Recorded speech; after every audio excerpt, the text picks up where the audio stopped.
Hey YouTube, this is Coming at you on day 6, 30 videos in 30 days.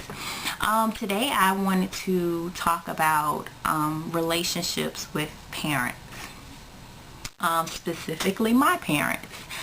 Today is my mom's birthday, and I guess a normal daughter would be out celebrating with her mom or dad or whatever, their parents' birthday, or sending them something or whatever.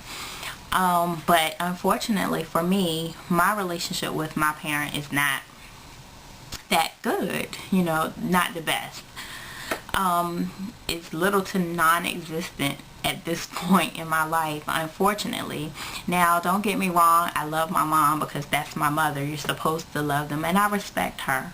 However, we never had a really good relationship once I came out of my adolescent years. So, lately it's really, well, not lately, but I want to say in the last 10 years it has really bugged me about how I don't have a relationship with my parents like I see others do around me.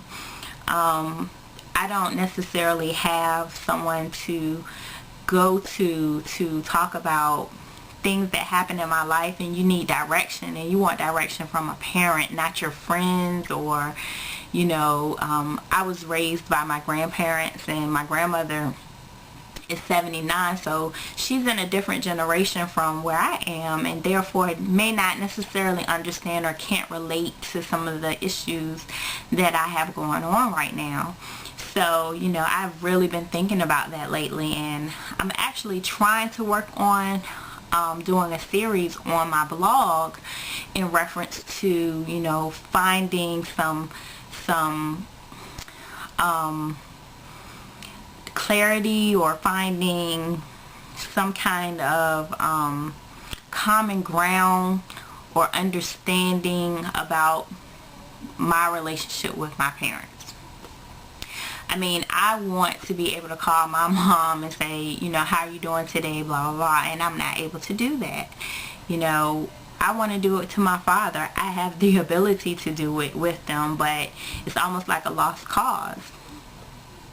I want to be able to have my children call their grandparents on my side of the family at will, or vice versa. I mean, when I turned 18, and my mom and dad were never married, but I've always had both of them in my life in some capacity. So at 18, I made it a point, or I guess between 18 and 21, I made it a point to call my dad once a week and say, how are you, how are you doing, just to let him know, that his daughter is here, blah, blah. And recently, in the last couple of years, I have made it a point to go to see how long it would take for my dad to realize that he has not talked to me. And the last time I did it, it was probably about 6 or 7 months. And that's crazy, because he can pick up the phone just like I can.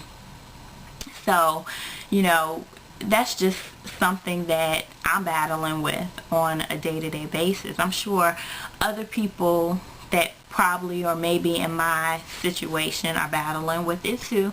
And if you are, I would love to hear your comments, or see your comments below, or read your comments below in reference to how you overcome some of those obstacles with having a relationship with a parent. Like, I really want that at 35 years. I really want that with my mom, like, especially because she is local where I live. However, I have trust issues with her. I have, questions that I actually I'm sorry. I have questions that, I would like answered in reference to why she didn't raise me when she had the ability to. So, it's just a constant battle. And hopefully, eventually I can get my series going on my blog in reference to it. It's just hard to put the thoughts, or get the thoughts together in an organized way to convey them on paper so that I can, you know, write it on my blog. I know sometimes you can just start typing, which I can do that, but I don't want to ramble on in reference to that. And I'm still working on, you know, a resolution to how I am going to overcome these feelings that I have towards my parents. So, you know, if you want to just share, I mean, you don't have to, but if you want to share, you know, some of your battles that you've had with your parents, if you don't have a relationship with them, or if you do, I would love to hear them again in the comment section below. So I hope everyone had a lovely Sunday. I did. I attend church, and it was a wonderful service. And, you know, I just hope that everybody has some kind of spiritual being in their lives so that, you know, they can stay grounded. I think for me, because my grandparents did that foundation in my life, that I was able to, there's one thing my pastor always says, break a generational curse of, you know, drugs and alcoholism and promiscuity within my family during, you know, my generation, and hopefully I can pass that on to my kids. So anyway, enough of that. You know, I don't want to make these videos too long. Just share bits and pieces of my life with you in 30 days. Again, happy Sunday, and I will talk to you guys again tomorrow. Peace.